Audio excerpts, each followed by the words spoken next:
Estados Unidos ha amenazado a sus aliados con retirarse de las negociaciones de paz entre Ucrania y Rusia si es que no se logran avances en los próximos días. El secretario de Estado, Marco Rubio, aseguró que en su agenda hay más temas que deben ser priorizados.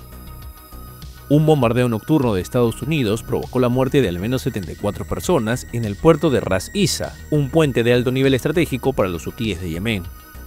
Donald Trump calificó como un terrorista extranjero al ciudadano salvadoreño Kilmar Albrego García. En conferencia de prensa, el presidente aseguró que existe información confiable que respalda su expulsión del país. Pese a las bombas israelíes que siguen cayendo contra Gaza, peregrinos locales y extranjeros realizaron diversas ceremonias por Viernes Santo en la vieja ciudad de Jerusalén.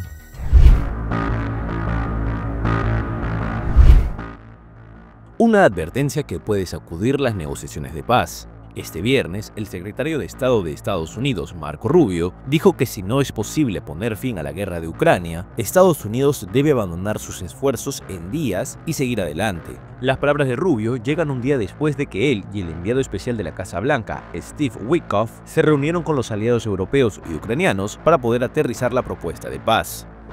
Si no es posible, si estamos tan distanciados que esto no va a suceder, entonces creo que el presidente probablemente esté en un punto en el que dirá, bueno, hemos terminado, haremos lo que podemos en los márgenes. Estaremos listos para ayudar cuando estén listos para la paz, pero no vamos a continuar con este esfuerzo durante semanas y meses, así que necesitamos determinarlo muy rápidamente. Ahora, y hablo de cuestión de días, si esto es factible en las próximas semanas. Si lo es, estamos dentro. Si no, entonces tenemos otras prioridades en las que centrarnos también. Según un comunicado del Departamento de Estado, un primer borrador de un plan de paz elaborado por Estados Unidos tuvo una recepción alentadora en las conversaciones. Rubio también habló con el ministro de Asuntos Exteriores de Rusia, Sergei Lavrov, y le transmitió el mismo borrador, según el mismo comunicado. Las palabras de advertencia de Rubio de este viernes llegan después de que Estados Unidos y Ucrania se habrían acercado a un acuerdo sobre minerales este jueves por la noche. La ministra de Economía de Ucrania, Yulia Sviridenko, Kiev y Washington han firmado un memorándum como paso previo al acuerdo propuesto. ¿Qué necesita ver de ambas partes para que las negociaciones sigan adelante? ¿Qué quiere ver de Ucrania y de Rusia? Tengo que verlo. Toda mi vida ha sido una gran negociación y sé cuando la gente está jugando con nosotros. Necesito ver entusiasmo para poder querer terminarla. Y creo que veo entusiasmo. Creo que lo veo en ambas partes, pero pronto se sabrá. ¿Cree que Rusia está jugando con nosotros? No, nadie está jugando. Estoy tratando de ayudar. Ahora bien, si por alguna razón una de las partes se pone muy difícil, simplemente nosotros les diremos, son unos tontos, unos necios, son gente horrible, y simplemente los ignoraremos. Pero con suerte no tendremos que hacerlo, y Marco tiene razón al decir que queremos que termine. Piénsalo, cada día muere mucha gente. Mientras hablamos de ello, ya saben, mientras ellos están jugando. Así que no vamos a aceptarlo, y ya verán. Sin embargo, creo que tenemos buenas posibilidades de resolver el problema.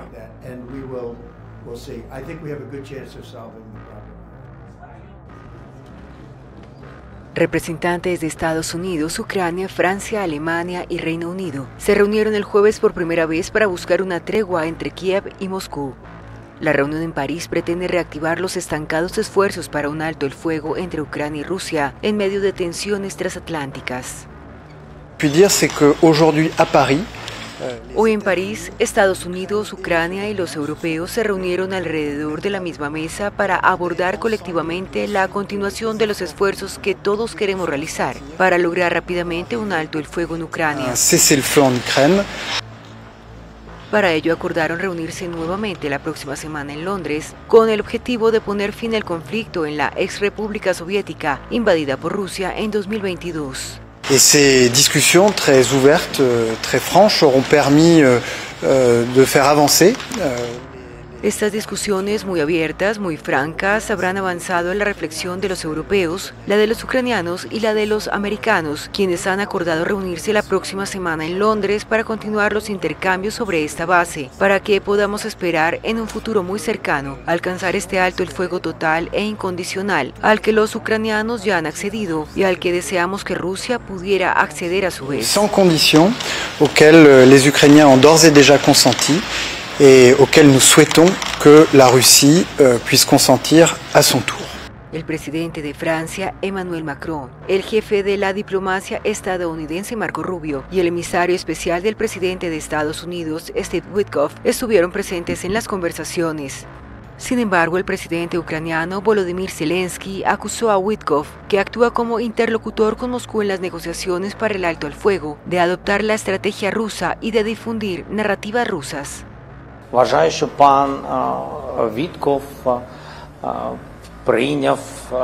Creo que el señor Witkoff ha adoptado la estrategia del lado ruso. Creo que es muy peligroso porque, consciente o inconscientemente, no lo sé, está difundiendo narrativas rusas. En cualquier caso, no ayuda. Y no lo veo como alguien con un mandato para discutir territorios ucranianos, porque nuestros territorios pertenecen a nuestra gente, no solo a nosotros, sino a los futuros ucranianos.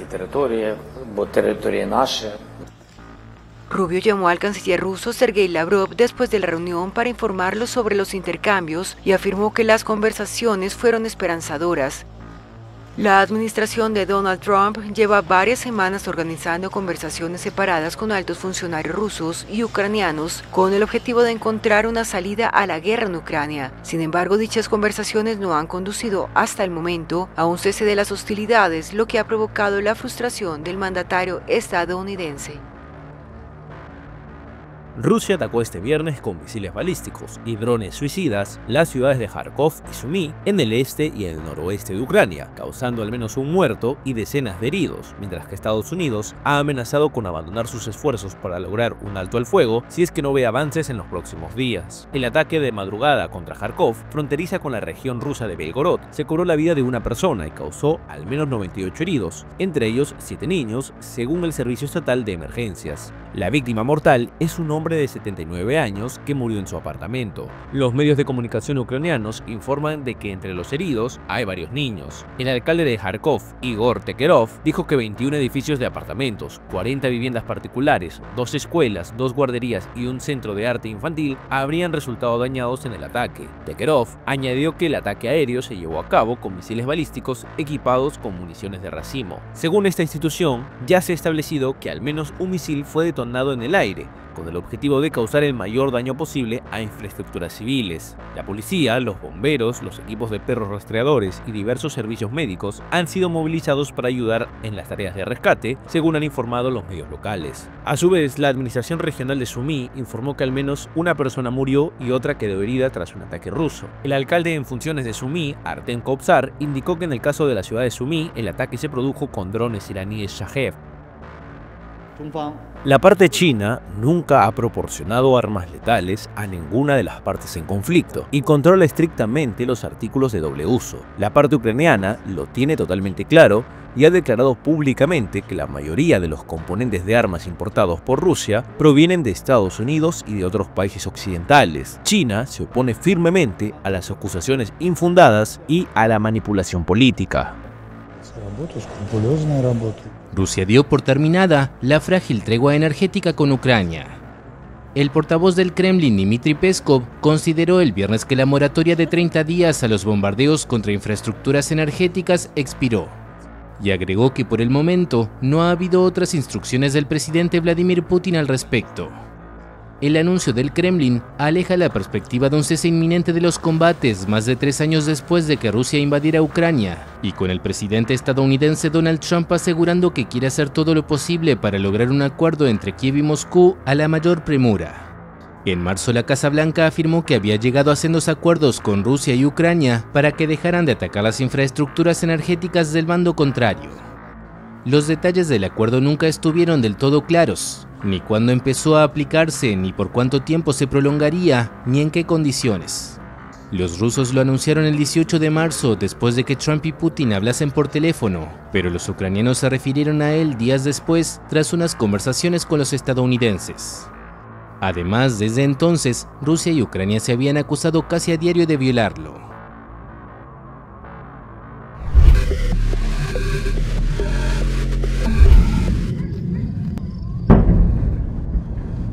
Un nuevo ataque aéreo de Estados Unidos por la noche del jueves provocó la muerte de al menos 74 personas en el puerto del Ras Isa, ubicado en la costa del Mar Rojo, en Yemen.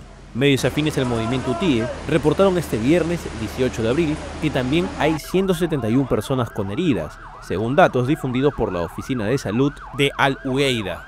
Las autoridades de gobernación yemení, bajo el control hutí, confirmaron este viernes que el número de víctimas ha crecido tras los ataques lanzados por el ejército estadounidense en la víspera. El Mando Central de Estados Unidos informó sobre la destrucción del puerto de combustible de Ras Isa, controlado por los hutíes. Este puerto, considerado uno de los principales puntos estratégicos petroleros del país, se encuentra bajo el dominio de ese movimiento armado. En respuesta, el portavoz de las Fuerzas Armadas de Yemen, Yahya Saree, detalló que sus Fuerzas Armadas derribaron un dron estadounidense MQ-9, lanzaron un misil balístico hacia Tel Aviv y atacaron los portaaviones USS Truman y USS Vinson, además de otras embarcaciones militares, utilizando misiles de crucero y drones. Las fuerzas de misiles, el vehículo aéreo no tripulado y las fuerzas navales llevaron a cabo una doble operación militar contra los portaaviones estadounidenses Truman y Vinson y sus buques de guerra en el Mar Rojo y el Mar Arábico, con varios misiles cruceros y drones. Esta es la primera operación contra el Vinson desde su llegada al Mar Arábico. Nuestras fuerzas aéreas derribaron con éxito un dron estadounidense MQ-9 mientras realizaban operaciones hostiles en el espacio aéreo en la provincia de Saná, utilizando un misil tierra-aire de fabricación local. El senador estadounidense del Partido Demócrata Chris Van Hollen trató este jueves sin éxito de visitar al salvadoreño Kilmar Abrego García, detenido en la megacárcel Centro de Confinamiento del Terrorismo CECOT en El Salvador, tras ser deportado desde Estados Unidos a pesar de tener un estatus legal en el país norteamericano.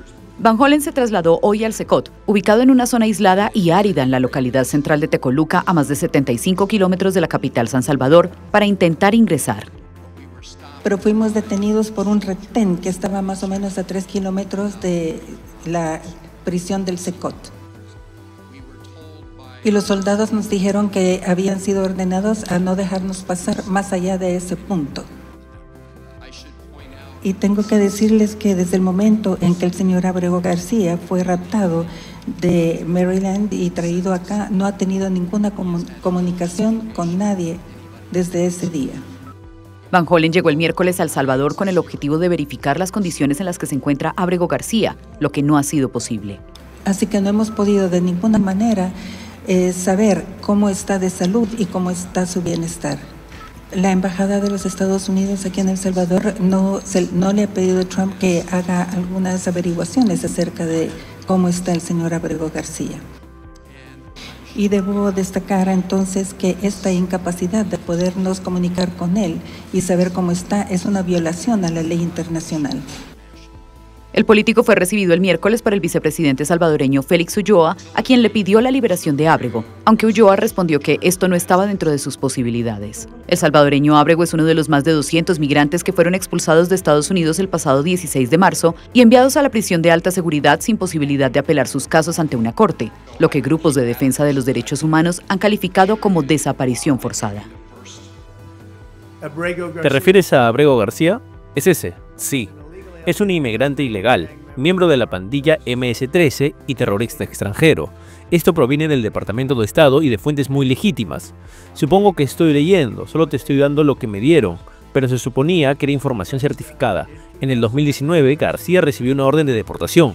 2 jueces independientes confirmaron que García era miembro de la MS-13, una pandilla que podría ser incluso peor que el Tren de Aragua. 2 personas fallecieron luego de que el hijo de una funcionaria policial abriera fuego en la Universidad Estatal de Florida en la ciudad de Tallahassee, según la policía local. Aproximadamente a las 11:50 am el jueves 17 de abril, un hombre armado abrió fuego en el campus principal de la Universidad Estatal de Florida en Tallahassee, disparando a varias personas en las cercanías del edificio de la Unión de Estudiantes.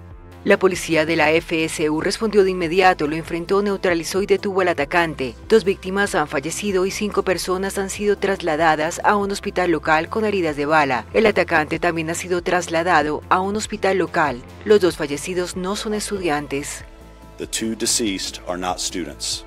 Las autoridades de Tallahassee no identificaron a las víctimas. El presunto atacante es el hijo de una adjunta del departamento del sheriff del condado de León, en donde se encuentra el centro educativo. The shooter is 20-year-old Phoenix Eckner. El atacante es Phoenix Aigner, de 20 años, y es hijo de una diputada del sheriff del condado de León. Nuestra diputada, la diputada Aigner, ha estado en la oficina del sheriff del condado de León por más de 18 años. Ha hecho un trabajo extraordinario. Su servicio a esta comunidad ha sido excepcional. Desafortunadamente, su hijo tuvo acceso a una de sus armas y esa fue una de las que se encontraron en la escena.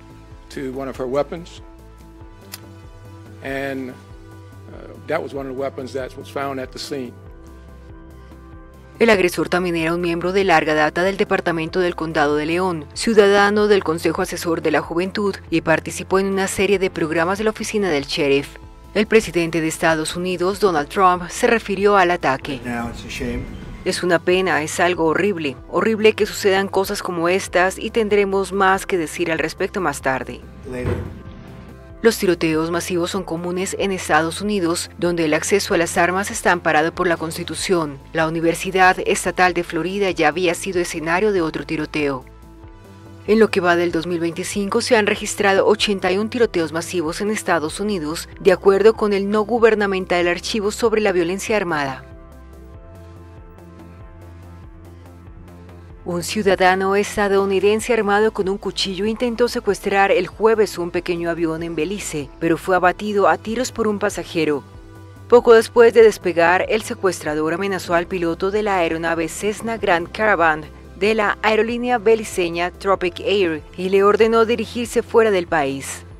El avión que partió desde Corozal con destino a la isla San Pedro estuvo sobrevolando casi 2 horas el aeropuerto internacional de Ciudad Belice, donde finalmente aterrizó cuando estaba por quedarse sin combustible. Entonces el secuestrador apuñaló a otros 2 pasajeros, pero uno de ellos le disparó con un arma. El secuestrador fue identificado como Akinjela Sawa Taylor, de 49 años. El piloto de la aeronave y 2 pasajeros resultaron heridos en el incidente, entre ellos el que disparó a Taylor y que según las autoridades tenía licencia para portar su arma. El gobierno inició una investigación del caso y reforzó las medidas de seguridad. El aeropuerto Philip Goldson permaneció cerrado temporalmente durante el incidente, pero las operaciones fueron restablecidas después. Irán tiene serias dudas sobre las intenciones de Estados Unidos en los diálogos sobre el programa nuclear de Teherán. Así lo afirmó el canciller iraní durante una rueda de prensa en Moscú junto a su par ruso Sergei Lavrov. Los encuentros tienen lugar después de que el presidente estadounidense Donald Trump pidiera en marzo que se reanudaran las negociaciones sobre el programa nuclear iraní, con el que según los países occidentales e Israel, Teherán buscaría dotarse del arma nuclear. La República Islámica niega firmemente esa acusación. Aunque tengamos serias dudas sobre las intenciones y motivos de la parte estadounidense, participaremos pese a todo en las negociaciones de mañana con la seriedad de la República Islámica de Irán y plena determinación. Estamos plenamente dispuestos a trabajar en aras de una resolución pacífica sobre el programa nuclear pacífico de Irán.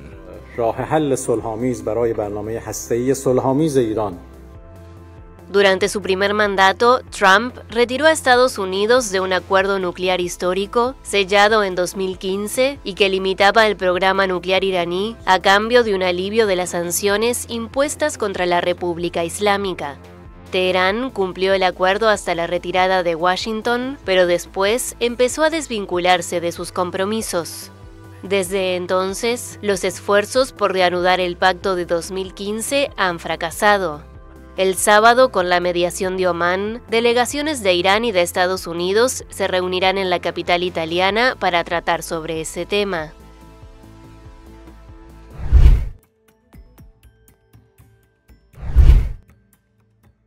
China advirtió que las nuevas tarifas portuarias de Estados Unidos serán perjudiciales para todos. Además, señaló que la medida no permitirá reimpulsar la industria naval estadounidense. La medida, anunciada el jueves por Washington, se deriva de una investigación iniciada bajo la anterior administración estadounidense presidida por Joe Biden y llega en plena guerra comercial entre China y Estados Unidos por los aranceles que impuso el actual presidente Donald Trump. Me gustaría reiterar que medidas como la imposición de tasas portuarias y aranceles adicionales a los equipos de manipulación de carga son perjudiciales para todas las partes. Elevan los costes del transporte marítimo mundial, perturban la estabilidad de la producción mundial y las cadenas de suministro, aumentan la presión inflacionaria dentro de Estados Unidos y perjudican los intereses de los consumidores.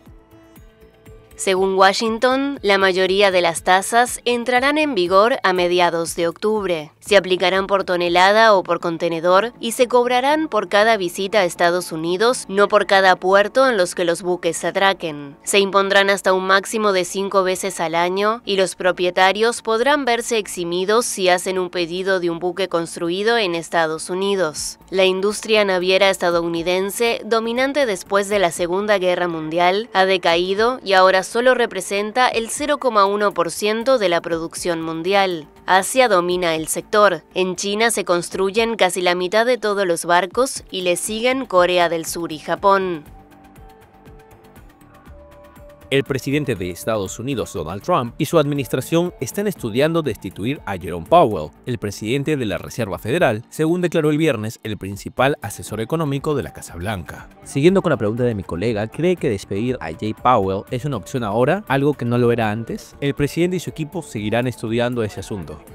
Según se pudo conocer, el presidente de Estados Unidos no tiene la autoridad directa para destituir a los jefes de la Reserva Federal, pero Trump podría iniciar un largo proceso para intentar sacarlo si demuestra que existe una causa para hacerlo. Powell advirtió el miércoles que los amplios aranceles de Trump probablemente impulsarían los precios al alza, limitarían el crecimiento económico y podrían poner a la Reserva Federal en la difícil situación de tener que elegir entre combatir la inflación o el desempleo. Como se recuerda, el jueves Trump no negó su descontento con Powell, tras asegurar que no está haciendo un buen trabajo.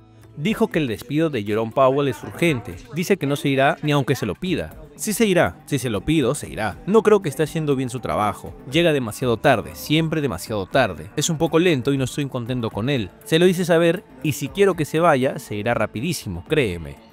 La Reserva Federal, como otras agencias federales, fue diseñada para operar con independencia del Poder Ejecutivo. Esta autonomía está basada en el principio de las decisiones económicas y financieras que deben ser tomadas sin interferencia política directa, lo que asegura que el Banco Central actúe con el objetivo de mantener la estabilidad económica a largo plazo, más allá de las presiones políticas inmediatas. Por lo que si Trump decide impulsar la salida no voluntaria de Powell de la Reserva Federal, se iniciará otra confrontación ante la Corte Suprema.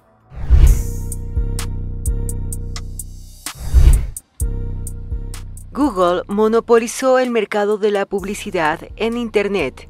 Así lo dictaminó una jueza federal de Estados Unidos, al considerar que los demandantes probaron que el gigante de la tecnología había realizado una serie de acciones anticompetencia para conseguir sus objetivos. De esta forma, Google causó un daño significativo a sus clientes e impidió que el resto pudiera competir, según la sentencia. La administración de Joe Biden había llevado a Google ante un tribunal federal de Virginia en enero de 2023 y el juicio se celebró en noviembre de 2024. El gobierno de Biden sostenía que la compañía controla el mercado de la publicidad en Internet, lo que aprovecha para cobrar precios inflados y repartirse los ingresos de forma desleal. La empresa, que anunció que recurrirá a la sentencia, se defendió diciendo que las acusaciones se basaban en una versión anticuada de Internet, ignorando el contexto actual, en el que también se colocan anuncios en los resultados de las búsquedas, las aplicaciones móviles y las redes sociales. La jueza dio a la empresa 7 días para presentar un calendario de medidas correctivas. Sin embargo, el nuevo gobierno de Donald Trump puede dar un giro de 180 grados a este caso. El presidente sugirió en octubre pasado, en la recta final de la campaña de cara a las presidenciales de un mes después, que no era partidario de fragmentar Google, ya que esto afectaría a Estados Unidos en la escena internacional. A pesar de los bombardeos en Gaza, la ciudad vieja de Jerusalén recibió este Viernes Santo a miles de peregrinos de todo el mundo, decididos a no perderse esta conmemoración religiosa, bajo un fuerte operativo de seguridad. Desde Roma, la brasileña Sueli Passos, propietaria de una agencia de viajes religiosos, guió este viernes a un grupo de 100 personas y asegura que aunque muchos le dijeron que era arriesgado, nadie quiso quedarse atrás. Porque María, 2 años atrás, el sueño de esta gente parecía que tenía acabado con la guerra. Entonces, este año aquí en Israel es un momento de paz, de unión, de oración de muchas religiones, principalmente la católica. Y es que los ataques del 7 de octubre de 2023 y la guerra en Gaza llevaron a la cancelación de visitas el año pasado. Pero quienes han regresado este año dicen que han esperado para que todo se calme un poco. En este contexto de guerra, peregrinos de todo el mundo han llegado a Tierra Santa para vivir con emoción esta celebración. Mientras tanto, algunos residentes consideran que han notado un cambio respecto al anterior, con más presencia de peregrinos, judíos ortodoxos y un sentimiento común de celebrar la vida. Aunque las cifras de visitantes aún no alcanzan las de antes del conflicto, las ceremonias continúan, desde la Vía Dolorosa hasta la Basílica del Santo Sepulcro, en un Jerusalén que entre rezos y esperanza sigue a la espera de la paz. El presidente palestino Mahmoud Abbas se reunió con el presidente interino sirio Ahmed al-Shara en el marco de su primera visita a Siria en 16 años. Ambos líderes se habían encontrado por primera vez en marzo al margen de una cumbre árabe en Egipto. Según una fuente gubernamental siria, la visita a Damasco tiene como objetivo discutir formas de fortalecer las relaciones sirio-palestinas y abordar las amenazas que enfrentan ambas partes. Unos 560.000 palestinos residían en Siria antes del estallido del conflicto sirio en 2011, según estimaciones de la Agencia de la ONU para los Refugiados Palestinos. Actualmente se estima que quedan unos 438.000, de los cuales más del 40% fueron desplazados durante la guerra entre 2011 y 2023. La última visita de Abbas a la capital Damasco fue en 2009, cuando se reunió con el entonces presidente Bashar al-Assad, quien fue derrocado en diciembre de 2024 por una coalición de grupos rebeldes islamistas liderada por el propio al-Shara.